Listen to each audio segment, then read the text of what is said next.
Welcome. Today, we're doing a deep dive, a strategic analysis of what I believe was the historic pivot of 2026. This was the moment the entire balance of power in the tech world shifted, away from Nvidia's long-held dominance in the cloud and toward Qualcomm's new supremacy at the edge. Let's get into it. For years, the equation seemed so simple, didn't it? More power equals victory. The entire strategic landscape of AI was built on that one single assumption.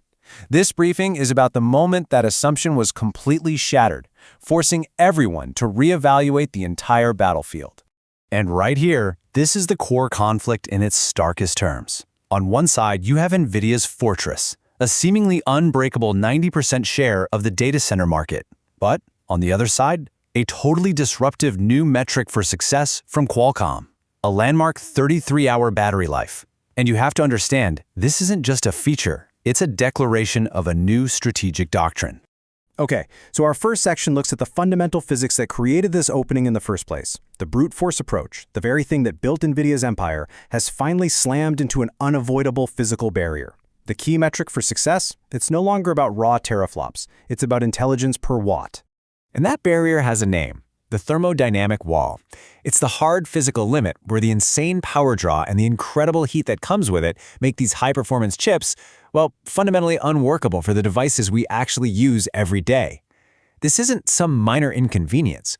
For Nvidia, it's a major strategic liability in the consumer market, which, by the way, now makes up 60% of the entire industry. The number that changed everything is this: 33 hours.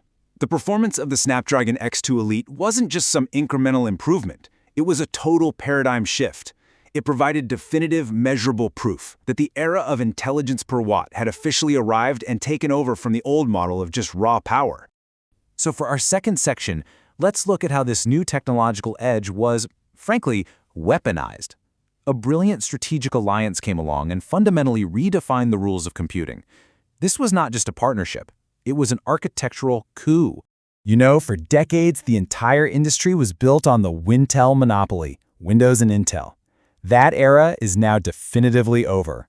Microsoft's pivot established a completely new standard, creating a brand new ecosystem built from the ground up on ARM architecture. And the sequence of this coup was just surgically precise. First, Microsoft targeted mobile professionals with sophisticated, agentic AI. Next, and this is the killer move, it optimized its flagship Copilot features exclusively for the neural processing units, the NPUs found in ARM-based chips. By doing that, it completely redefined the standard hardware for its operating system, essentially turning power-hungry GPUs into legacy hardware for the entire next generation of AI PCs.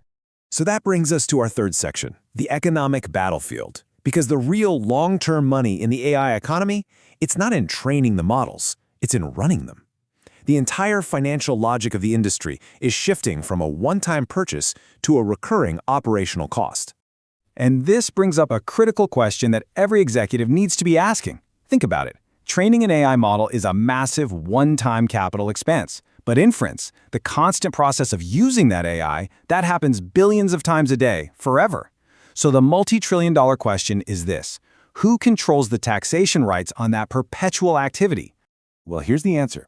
Qualcomm's AI 200 server architecture, it isn't trying to be a direct competitor to Nvidia's training hardware. No, it's a strategic counter-choke point. By focusing only on inference, it offers the world's biggest cloud providers, the hyperscalers, a staggering 90% reduction in their total cost of ownership.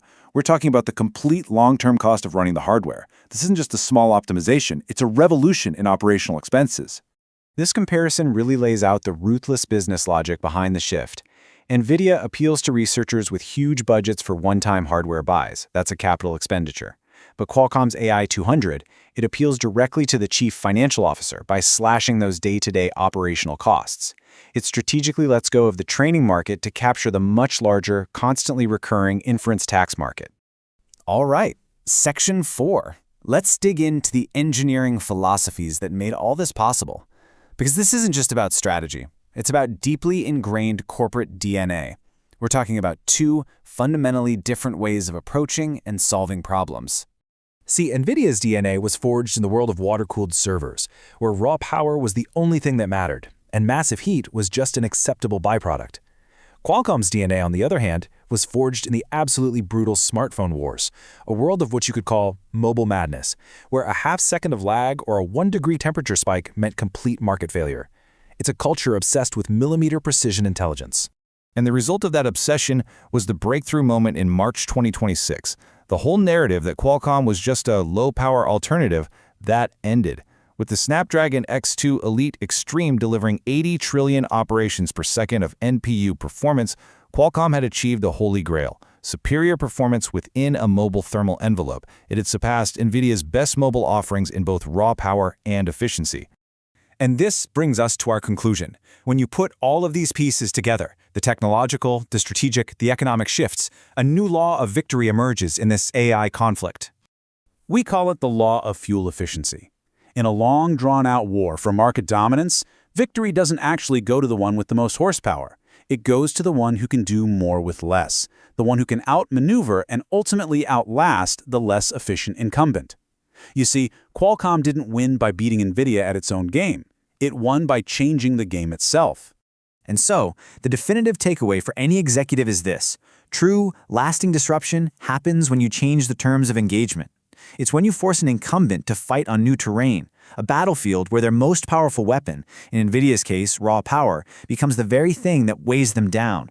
That is the essence of the 2026 Silicon Coup.